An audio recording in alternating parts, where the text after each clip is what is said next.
بسم اللہ الرحمن الرحیم۔ السلام علیکم 5 کلاس۔ آج ہم سبق نمبر 18 ایک قدیم شہر پڑھتے ہیں۔ سب سوچیں اور بتائیں اپنے شہر یا صوبے میں موجود چند تاریخی عمارات کے نام بتائیں۔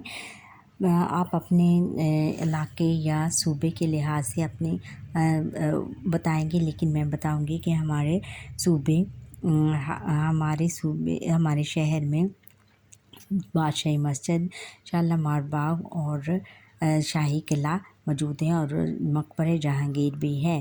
تاریخی عمارات کی حفاظت کیوں کرنی چاہیے؟ تاریخی عمارات کی بچوں حفاظت اس لیے کرنی چاہیے کہ یہ ہماری تاریخ کا حصہ ہیں، اور اپنی تاریخ کو زندہ رکھنے کے لیے ان تاریخی عمارات کی حفاظت کرنی چاہیے۔ کہ آپ جانتے ہیں کہ شالیمار باغ، جامع مسجد،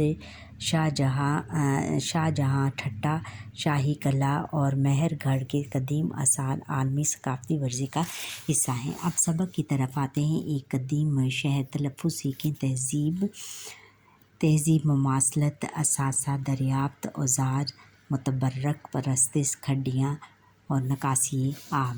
اب سبق کی پڑھائی کرتے ہیں۔ وادی سندھ کی تہذیب دنیا کی قدیم ترین تہذیبوں میں سے ایک ہے۔ قدیم ترین یعنی بہت پرانی تہذیبوں میں سے ایک ہے۔ یہ تہذیب دریائے سندھ کے کنارے پروان چڑھی یعنی آباد ہوئی۔ اس تہذیب کے آثار میں موہنجودڑو اور پنجاب میں دریائے راوی کے کنارے ہڑپہ ضلع ساہیوال میں پائے گئے ہیں۔ یہاں سے ملنے والے آثار یعنی نشانیوں کی مدد سے وادی سندھ کی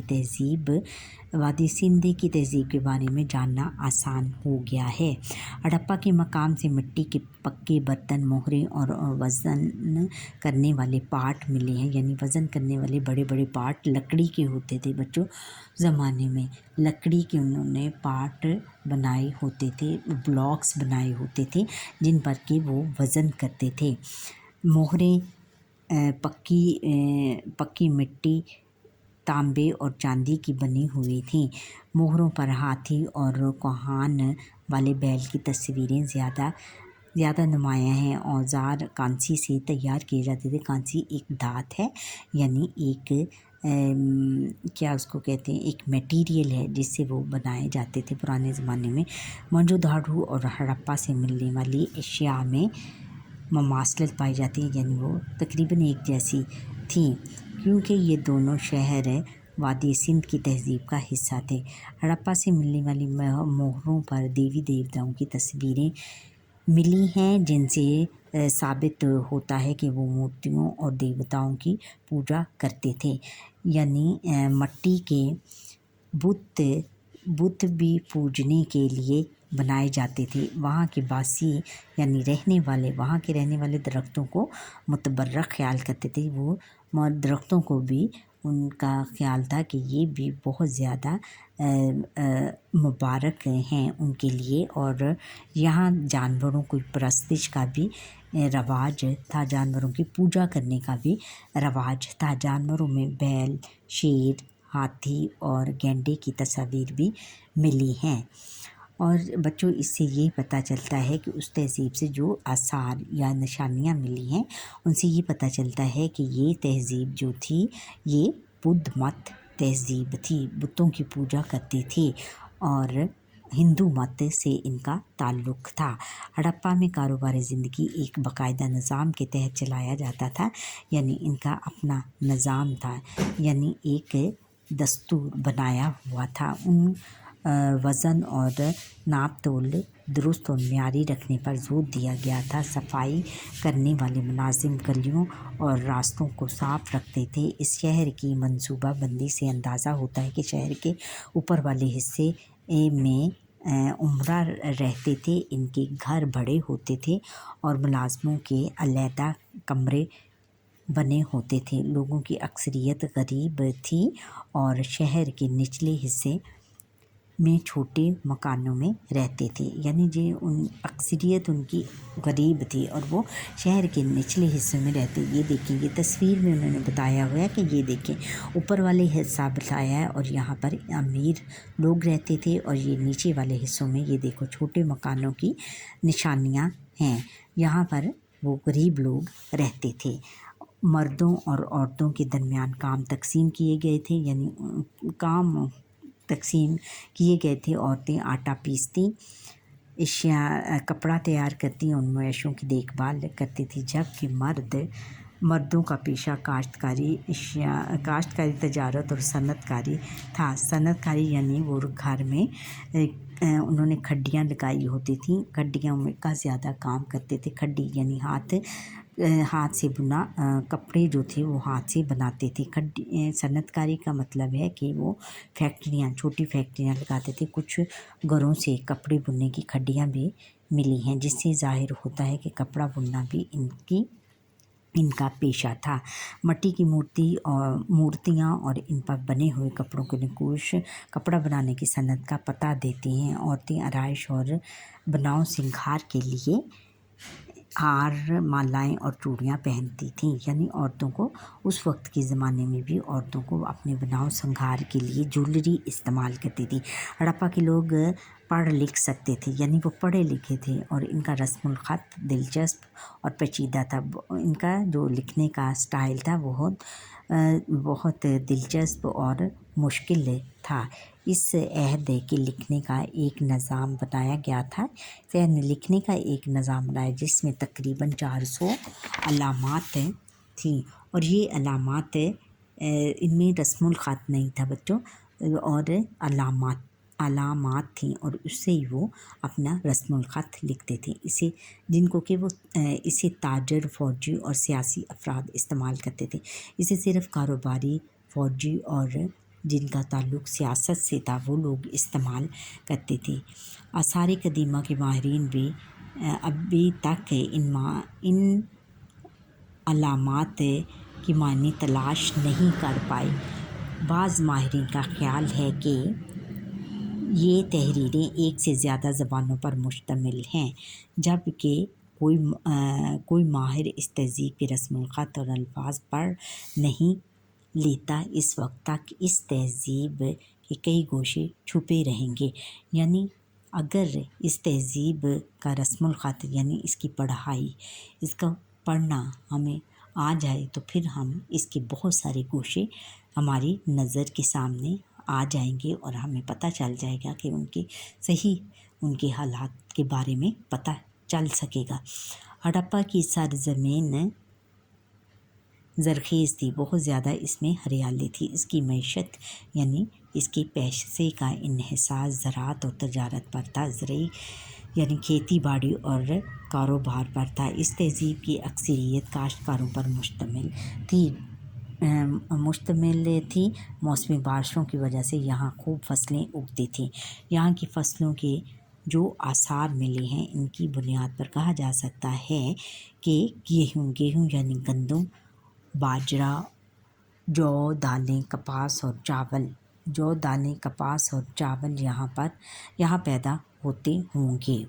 شہروں کی کھدائی سے ملنے والے ہتھیاروں کی تعداد سے اندازہ ہوتا ہے کہ یہاں کے لوگ پرامن زندگی بسر کرتے ہوں گے۔ ان ہتھیاروں کا استعمال شکار ہی کے لیے کیا جاتا ہوگا۔ شکار یعنی یہ ہتھیار ملے ہیں وہاں سے بچوں، اور ہتھیار اس طرح کے ہیں کہ اس میں پتہ چلا ہے کہ اس سے لوگ صرف شکار ہی کا کام لیتے ہوں گے۔